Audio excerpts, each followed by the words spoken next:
नमो नमः। नवीन कुमारः, व्याकरण प्राध्यापकः, नंदन संस्कृत महाविद्यालयः, ईशःपुरं मधुबनी। साम्प्रतं वयं बहुव्रीहि समासः पठिष्यामः। उपशास्त्री प्रथम व द्वितीय वर्षस्य छात्राणां कृते वर्तते बहुव्रीहि समासः। बहुव्रीहि समास प्रथमांत पद जो अन्य पद के अर्थ में होते हैं और व्याधिकरण कहीं अन्य विभक्तियों के अर्थ में भी देखा जाता है। तो कहा प्राये नान्य पदार्थ प्रधानो बहुव्रीहि, प्रायः अन्य अर्थ जो हो प्रधान उसमें बहुव्रीहि समास होता है।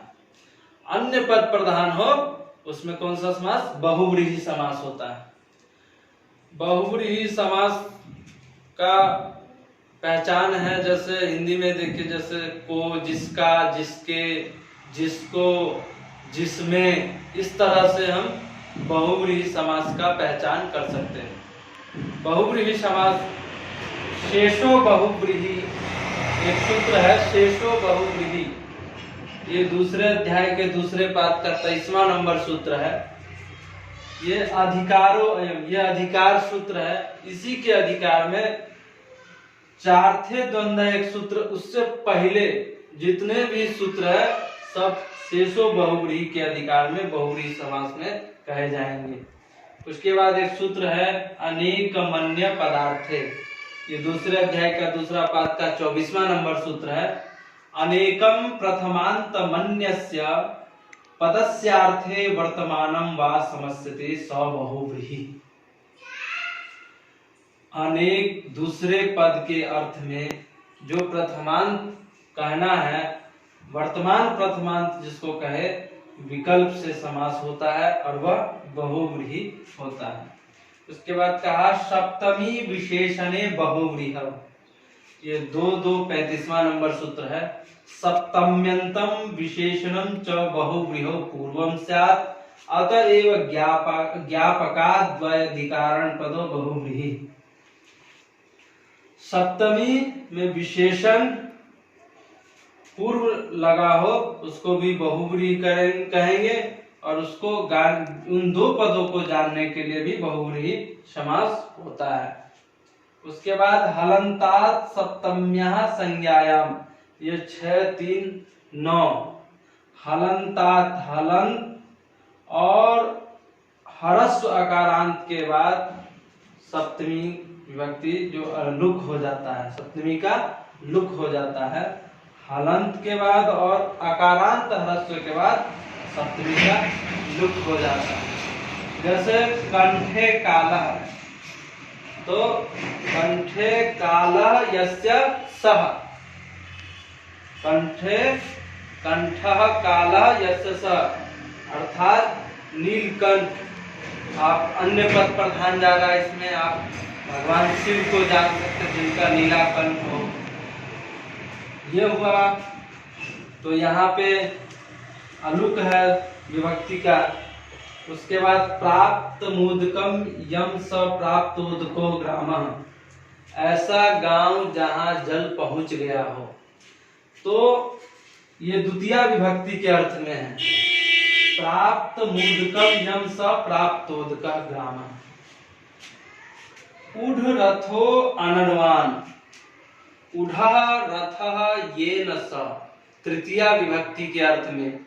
ऐसा बैल जो भार को ढो लिया हो, रथ को ढो लिया हो। फिर है उपहृतः पशु रुद्रः, उपहृतः पशु यस्मै सः, ये चतुर्थी विभक्ति के अर्थ में है। ऐसा पशु, उपहृतः पशु, उपहृतः पशु यस्मै सः, चतुर्थी विभक्ति अर्थांतर्गते वर्तते। तो चतुर्थी विभक्ति के अर्थ में ऐसा पशु जिसको दे दिया गया हो। उद्धृतौदना स्थाली, उद्धृतम ओदनम यस्याः सा, उद्धृतम ओदनम यस्याः सा, जिस थाली में से चावल निकाल लिए गए हो। पीताम्बरो हरिः, ये पंचमी विभक्ति के अंतर्गत था। अब षष्ठी विभक्ति के अंतर्गत पीताम्बरो हरिः, पीतम अंबरम यस्य सः पीताम्बरम, पीला वस्त्र हो जिसके, इसमें भी सभी में अन्य पद प्रधान जा रहे हैं। फिर है षष्ठी विभक्ति के अंतर्गत वीर पुरुषो ग्रामः, वीरः पुरुषः यस्मिन् ग्रामे, ऐसा गांव जहां पर वीर पुरुष निवास करते हो। तो ये सप्तमी विभक्ति के अंतर्गत आ गया।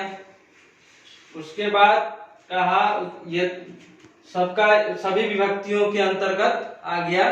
प्रथमा, द्वितीय, तृतीय, चतुर्थी, पंचमी, सबके अंतर्गत एक एक उदाहरण मैंने समझा दिया गया है मेरे द्वारा। उसके बाद वार्तिक है प्रादिभ्यो धातुजस्य वाच्यो वाचोत्तर पद लोपः, प्रपतित पर प्रणः, ये इसके उदाहरण है। तो प्र आदि ये सब लगा हो तो उसमें भी बहुव्रीहि समास होता है। तो प्रपतित पर्णः प्रपर्णः, प्रपतितानि पर्णानि यस्मात्, जिससे पत्ते इत्यादि निकल रहे हो उसमें भी बहुव्रीहि समास होता है। इसका मेन इस वार्तिक का है कि प्र आदि धातुओं के साथ लगा हो तो और उसमें विकल्प से बहुव्रीहि समास होता है, उत्तर पद का लोप हो जाता है। उसका फिर वार्तिक है नयोस्यत्यर्थानां वाच्यो वाच्योत्तर पद लोपः, न इस अस्ति इत्यादि अर्थ अविद्यमान अर्थ में भी विकल्प से बहुव्रीहि समास होते हैं और उत्तर पद का लोप हो जाता है। जैसे अविद्यमान पुत्रः, तो अपुत्र, अविद्यमानः पुत्रः यस्य सः, तो अविद्यमान पुत्र। पुनः शेषाद विभाषा से एक सूत्र है, शेषाद विभाषा, उन विभाषाओं से समासांत में कप प्रत्यय होते हैं। तो बहुव्रीहि समास का आप लोग सिंपल से पहचान कर लीजिए। इसमें एक तो सबसे पहले अन्य पद प्रधान होगा, न पूर्व पद होगा न उत्तर पद होगा न दोनों पद, इसमें अन्य पद प्रधान हो जाएंगे।